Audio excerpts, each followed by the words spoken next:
any country can print money. And unfortunately, when you do that, the result is a disaster. The government is trying its best to hide it from us. So that's one of the reasons you don't see it, is because the government lies. That's not solving the problem. That's making the problem worse. The problem that politicians are trying to solve is how do they get reelected? That's the only problem that matters to them. And you don't get reelected by taking stuff away from people. All countries around the world are printing too much money, but they're not really doing what America is doing. If the government is giving you a lot of money, well, you're going to vote for the politicians who are making those gifts possible, and you'll vote against any politicians that threaten to take those gifts away. And I think a dollar crash is coming our way very soon. A lot of this money that people have saved was sent to them by the government. The government just handed out this money. And yes, a lot of people haven't been able to spend it yet because they haven't got out of the house.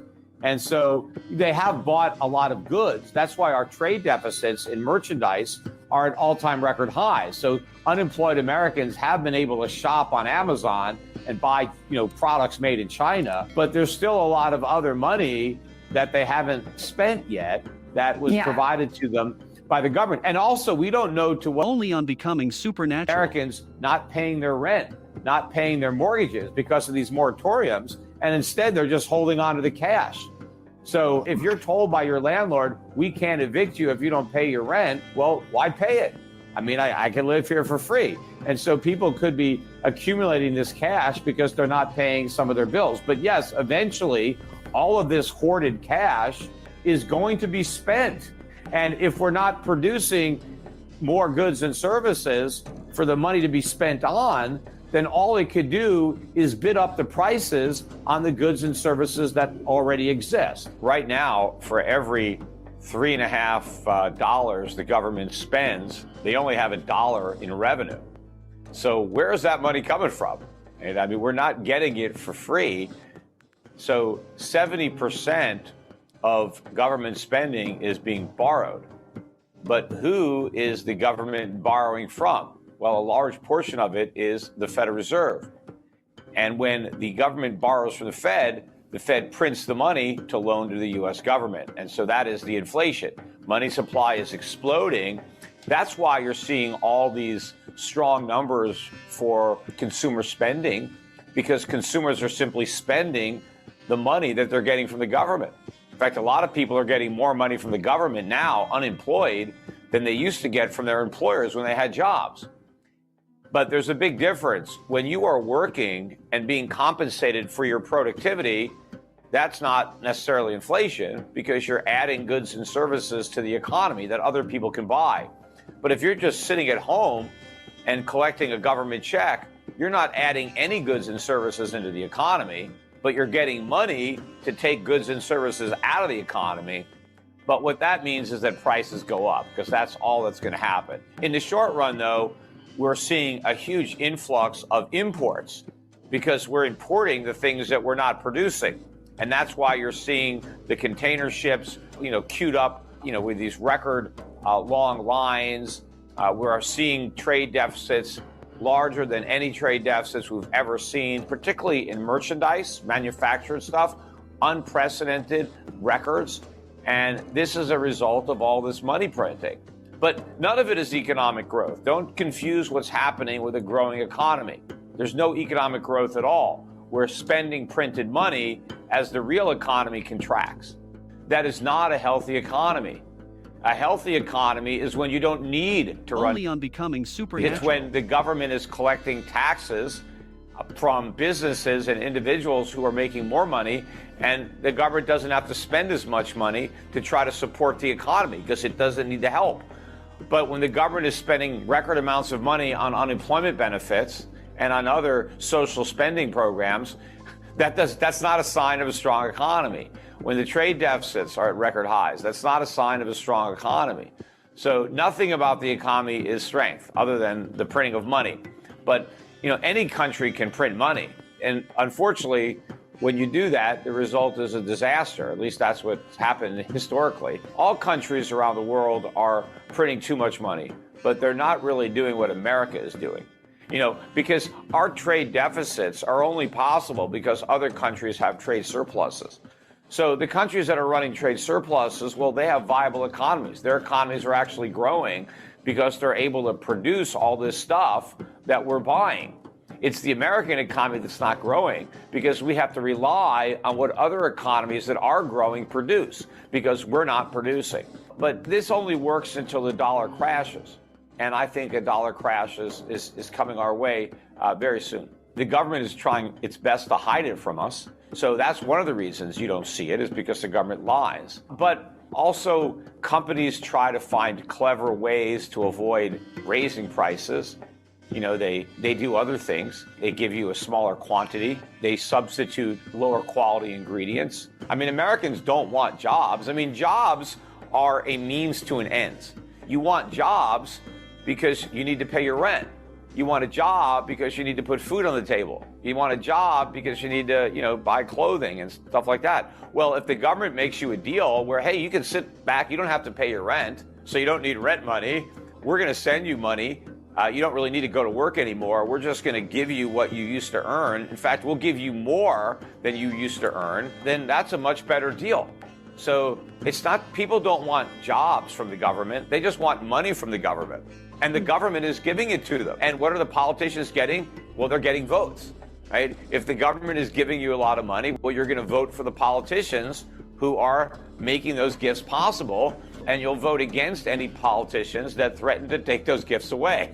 There are obviously solutions for that the government can do, but they're not going to do them because the problem that politicians Only on Becoming Supernatural. How do they get reelected?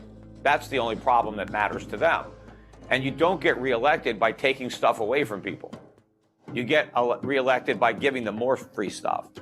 So there are no political solutions that work for the politicians. So they're not going to happen, right? And so we're going to have an economic disaster. But yeah, there are things that individuals can do to mitigate the damage to themselves, right? We can't alter the course of the crash for everybody else, but we can at least mitigate the damage personally to our own net worths, our own portfolios, by understanding what everything is going to look like at the other side of this and owning the right assets. You don't want to own a lot of paper. You don't want dollars. You don't want dollar-denominated bonds. You don't want a bunch of cash value in an insurance policy or an annuity. So you got to get out of those claims to paper.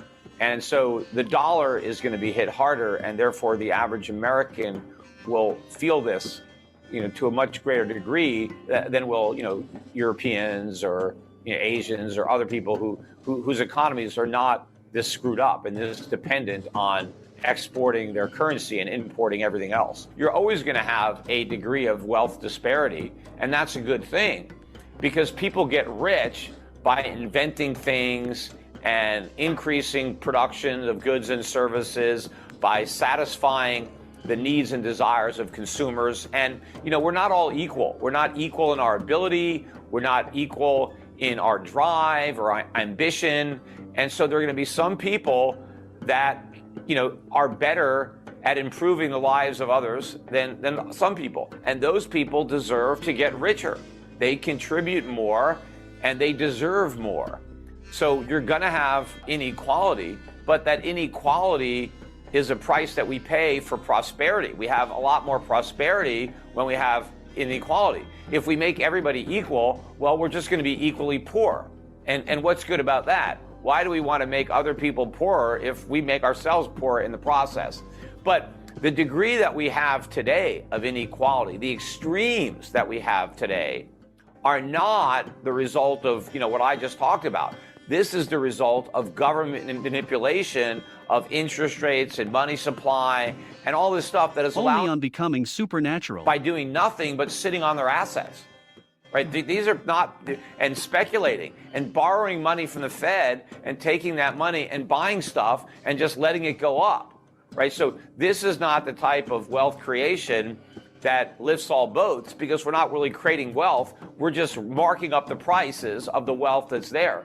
So this is going to end badly. But my thinking is that capitalism is going to get another black eye as a result of this, right? Capitalism is not going to look as pretty in the eyes of the average American voter because they don't understand that it's government, not the free market, that is responsible for all these problems. I don't know if I could describe it if it hasn't happened yet. I mean, we can look at other countries and how they've dealt with these problems, but we're in a situation where we have so much debt.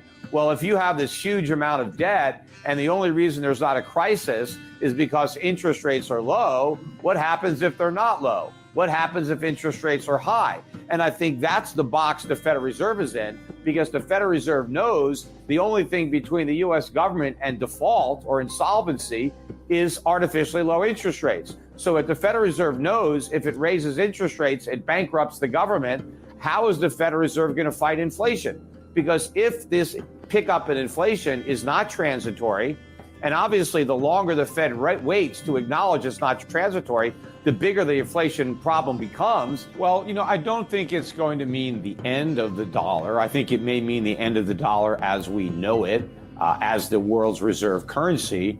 And so a world in which the dollar is no longer the reserve currency is going to be a world in which the dollar buys a lot less. The purchasing power of the dollar, the exchange rate of the dollar relative to other currencies is going to depreciate substantially, especially when you consider how many dollars the Federal Reserve is going to be printing in order to enable all of this government spending.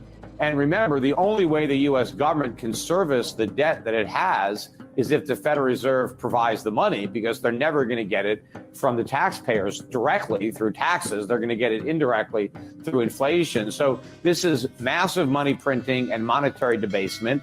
And as the dollar collapses, so too will the American standard of living, because Americans have been living for generations now off of the exorbitant privilege of the U.S. dollar being that world's reserve currency. And that is the reason that we can get away with running these massive trade deficits.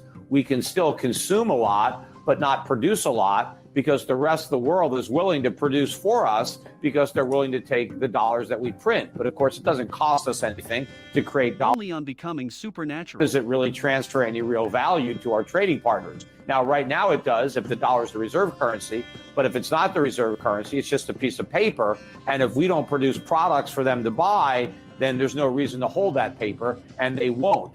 And so the prices are going to collapse of the dollar. But what that means is that all of the goods that we've been importing are going to be so expensive that very few Americans will be able to afford to buy them. And it also means that a lot of the stuff that we're now producing for domestic consumption, a lot of those products will start being exported to people in other countries who now can outbid Americans for those goods because their currencies are much more valuable. So the whole American standard of living collapses.